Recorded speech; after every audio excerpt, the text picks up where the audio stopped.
Hello दोस्तों, नमस्कार। आप सभी का स्वागत है हमारे channel Hindi GS practice class by Hemlata पर। तो आज हम लोग हिंदी के बहुत ही महत्वपूर्ण प्रश्न को पढ़ेंगे।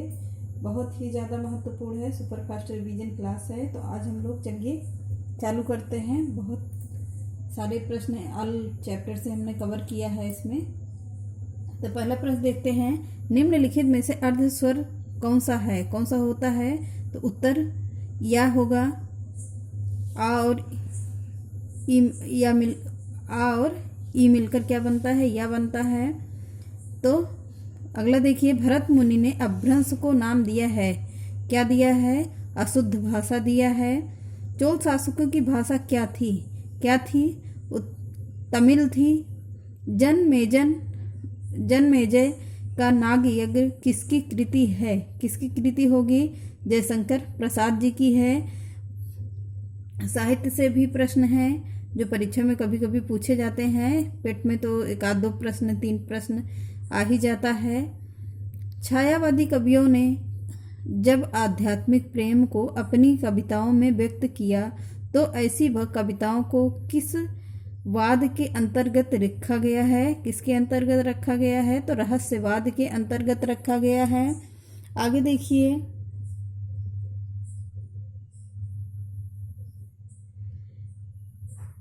काव्य क्षेत्र में प्रबंध शिरोमणि की उपाधि किसने दी गई है? किसको दी गई है? तो मैथिली शरण गुप्त को दी गई है। तोड़ती पत्थर कविता के कवि कौन हैं? कौन होंगे? सूर्यकांत त्रिपाठी निराला जी हैं। आगे देखिए, कौन सी बोली पश्चिमी हिंदी की नहीं है? कौन सी नहीं होगी? बघेली बोली पश्चिमी हिंदी की नहीं है। इनमें से संयुक्त व्यंजन कौन सा है? तो कौन सा होगा? ज्ञा है। जा और इया मिलाकर क्या बनता है? ज्ञा बनता है। जैसी ग्रंथावली के संपादक का नाम क्या है? रामचंद्र शुक्ल है।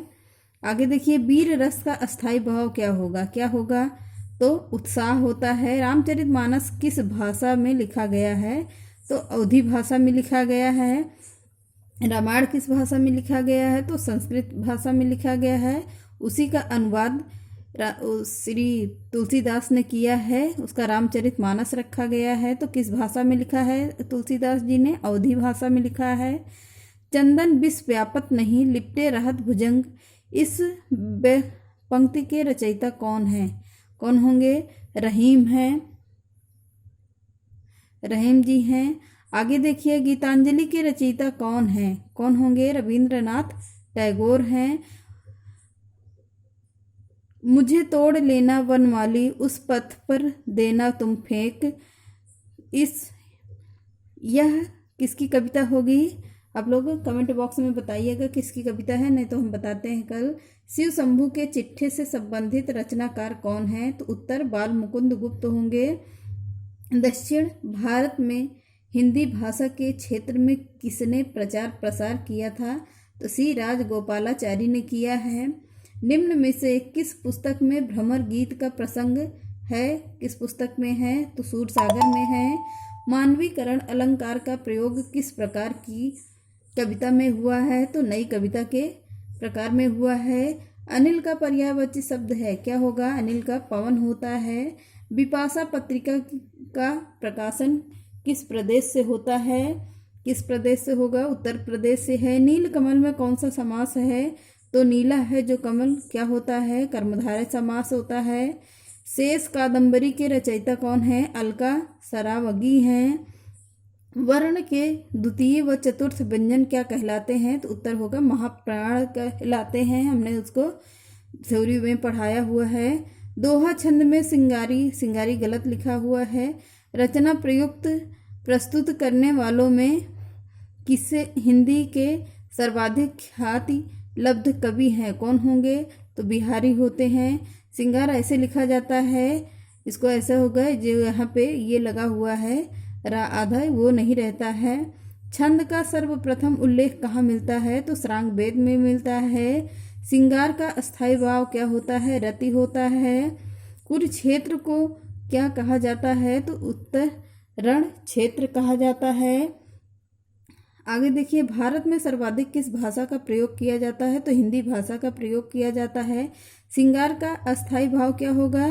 डबल आ गया है तो रति होता है। मुख रूपी चांद पर राहु भी धोखा खा गया, पंक्तियों में कौन सा अलंकार है तो रूपक होगा।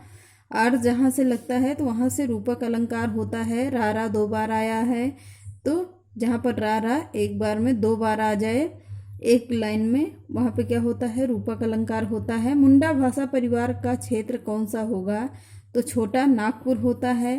भारतीय संविधान के किस अनुच्छेद में हिंदी को राजभाषा घोषित किया गया है? 343 में किया गया है। आगे देखिए, कठिन काव्य का प्रेत किसे कहा जाता है तो उत्तर केशव दास जी को कहा जाता है। एक प्रश्न छूट गया था, एक भाषा दूसरी भाषा से क्या लेती है? उत्तर क्या लेगी तो शब्दावली लेती है, शब्द लेती है। जायसी के सर्वोत्कृष्ट ग्रंथ का नाम क्या है तो उत्तर पद्मावत होगा। मेवाड़ की पन्ना नामक धाय के अलौकिक त्याग का ऐतिहासिक वृत्त लेकर राजमुकुट नाटक की रचना की थी, किसने किया है तो गोविंद बल्लभ पंत ने किया है। आगे देखिए, निम्न में से कंठ ध्वनियाँ कौन सी होंगी तो का और खा होती हैं। कंठ ध्वनियाँ गले की सहायता से बोला जाने वाला शब्द है ये। खड़ी बोली का प्रयोग सबसे पहले किस पुस्तक में हुआ है तो प्रेम सागर में हुआ है। निम्नलिखित में से स्त्रीलिंग कौन सा है, कौन सा होगा? ठंडा पानी पिया जाता है कि पी जाती है, कौन सा होगा?